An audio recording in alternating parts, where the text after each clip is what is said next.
क्या हो अगर मैं आपसे कहूं कि आप इस पल भी ध्यान में हैं? भले ही आपका मन भटक रहा हो, भले ही आप बेचैन हो, भले ही आप कुछ खोज रहे हो, लाओ त्से कहते हैं जिसे तुम ढूंढ रहे हो वही तुम्हारी आंखों से देख रहा है। और यही बात हमें चौंका देती है, क्योंकि हमें सिखाया गया कि ध्यान करने के लिए कुछ बनना पड़ता है, कुछ पाना पड़ता है, कहीं पहुंचना पड़ता है। जबकि लाओ त्से कहते हैं कि जो स्वाभाविक है वही सत्य है। जैसे नदी बहती है बिना पूछे, हवा चलती है बिना प्रयास के, और आकाश सब कुछ समेटे रहता है बिना थके। हम बैठते हैं ध्यान करने और मन को शांत करने की कोशिश करते हैं, लेकिन लाओ त्से कहते हैं जो शांत होने की कोशिश करता है वही अशांति को जन्म देता है, क्योंकि प्रयास वही होता है जहां विश्वास नहीं होता, और ध्यान विश्वास की अवस्था है।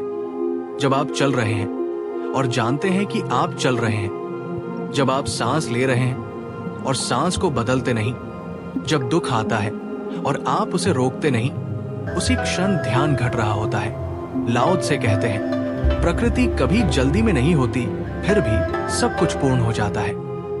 लेकिन इंसान जल्दी में है, इसलिए बोध यान को भी एक लक्ष्य बना लेता है, 5 मिनट, 10 मिनट, 30 मिनट, और भूल जाता है कि जो समय को देख रहा है वही ध्यान है। जब गुस्सा आता है और आप जानते हैं कि गुस्सा आया है, जब डर उठता है और आप कहते हैं ये डर है, लाओ त्से कहते हैं नाम देना ही जागरूकता की शुरुआत है, क्योंकि जो देखा जा सकता है वो आप नहीं हो सकते। हम सोचते हैं ध्यान शांति है, लेकिन लाओ त्से कहते हैं मौन शोर के बिना नहीं जाना जा सकता, जैसे अंधकार बिना प्रकाश के नहीं समझा जा सकता।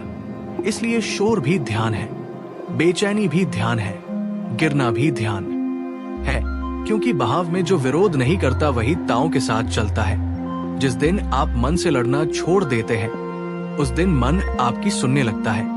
जिस दिन आप छोड़ देते हैं, उसी दिन आप पाते हैं। और लाओ त्से कहते हैं जब मैं स्वयं को छोड़ देता हूं, तभी मैं स्वयं बनता हूं। इसलिए ध्यान कोई अभ्यास नहीं, बल्कि स्मृति है। याद रखना कि लाओ त्से कहते हैं जो बाहर खोजता है वो थक जाता है, और जो भीतर लौट आता है वो शांत हो जाता है।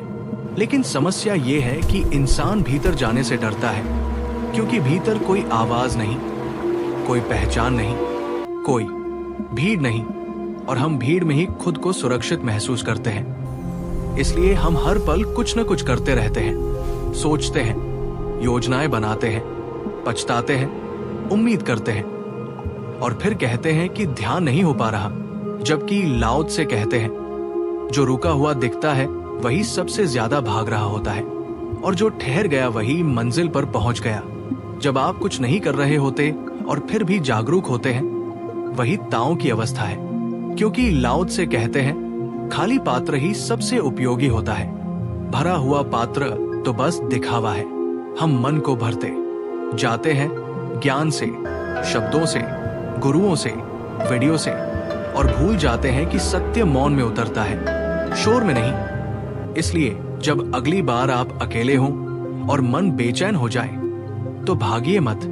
लाओ त्से कहते हैं जो असहज है वही द्वार है, उसी असहजता के पार शांति बैठी है। जब आप कुछ साबित नहीं कर रहे होते, कुछ बनने की कोशिश नहीं कर रहे होते, तब जीवन अपने आप बहने लगता है, क्योंकि ताओ को धक्का नहीं देना पड़ता, वो अपने आप रास्ता बना लेता है। और यही कारण है कि साधारण व्यक्ति दुखी है और साधारण जीवन जीने वाला संत शांत है।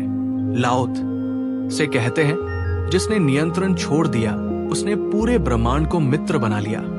इसलिए ध्यान का अर्थ बैठना नहीं, बल्कि भरोसा करना है, जीवन पर, इस क्षण पर, स्वयं पर। और जब ये भरोसा उतरता है तो आपको समझ आता है कि खोज खत्म नहीं हुई, बल्कि कभी शुरू ही नहीं हुई थी, क्योंकि सब कुछ पहले से ही ध्यान था, है और रहेगा। तो इसे किसी ऐसे व्यक्ति तक पहुंचाइए जो अभी भी खोज रहा है। चैनल को सब्सक्राइब कीजिए, क्योंकि ऐसी बातें सुनना भी ध्यान है। और याद रखिए, लाओ त्से कहते हैं जो जान गया कि कुछ करना नहीं है, उसी ने सब कुछ कर लिया।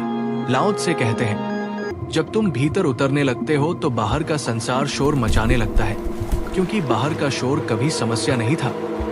समस्या ये थी कि तुम उसे सुन नहीं रहे थे, और जैसे ही तुम सुनने लगते हो मन डर जाता है, विचार तेज हो जाते हैं, पुरानी यादें लौट आती हैं, अधूरी इच्छाएं सिर उठाने लगती हैं, और इंसान समझ बैठता है कि वो ध्यान से भटक गया है। जबकि लाओ त्से कहते हैं यही वो क्षण है जब ध्यान वास्तव में शुरू होता है, क्योंकि जो सतह पर था वो अब नीचे से उठ रहा है। इंसान ध्यान को सुख की तलाश समझ लेता है, लेकिन लाओ त्से कहते हैं ताओ सुख और दुख दोनों से परे है। इसलिए जब ध्यान में शांति के साथ साथ खालीपन, भारीपन, असहजता या अर्थहीनता का अनुभव हो तो उसे गलत मत समझो, क्योंकि वही पुराने अहंकार के टूटने की आवाज है, वही पहचान का ढहना है जिसे तुम अब तक मैं कहते आए हो। हम पूछते हैं अब आगे क्या करूं, किस दिशा में जाऊं, इस अवस्था को कैसे बनाए रखूं? और लाओ त्से कहते हैं जो अवस्था को बनाए रखना चाहता है वही उसे खो देता है, क्योंकि ताओ ठहराव नहीं प्रवाह है, और जो बह रहा है उसे पकड़ा नहीं जा सकता। धीरे धीरे तुम ये देखना शुरू करते हो कि विचार आते हैं और जाते हैं, भावनाएं उठती हैं और गिरती हैं, शरीर बदलता है और थकता है, लेकिन इन सब को देखने वाला कुछ नहीं करता, कुछ बदलता नहीं, बस उपस्थित रहता है। और लाओ त्से कहते हैं वही उपस्थिति ताओ है, वही ध्यान है, वही जीवन है।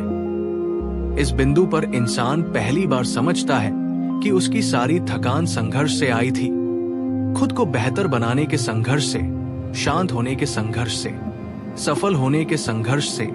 और लाओ त्से कहते हैं जिसने संघर्ष छोड़ दिया उसने विश्राम पा लिया, क्योंकि प्रकृति कभी खुद को सुधारने की कोशिश नहीं करती, फिर भी वो पूर्ण है। अब ध्यान किसी विधि से नहीं होता, वो हर क्रिया में फैल जाता है। खाना खाते हुए, किसी से बात करते हुए, अकेले बैठते हुए, असफल होते हुए भी। और इंसान पहली बार जीवन को दुश्मन नहीं बल्कि मित्र की तरह देखने लगता है। लाओ त्से कहते हैं जिसने नियंत्रण छोड़ा उसने पूरे ब्रह्मांड को अपनी ओर झुकते देखा, क्योंकि ताओ दबाव से नहीं भरोसे से चलता है। और अंततः वो क्षण आता है जब खोज करने वाला थक कर गिर जाता है, प्रश्न शांत हो जाते हैं, उत्तर अनावश्यक हो जाते हैं, और केवल यही स्पष्ट होता है कि जिसे तुम वर्षों से ढूंढ रहे थे वही इस क्षण सांस ले रहा है, देख रहा है, सुन रहा है। लाओ त्से कहते हैं ताओ को समझने वाला नहीं बचता, केवल ताओ बचता है, और वही मौन सबसे बड़ा उत्तर बन जाता है।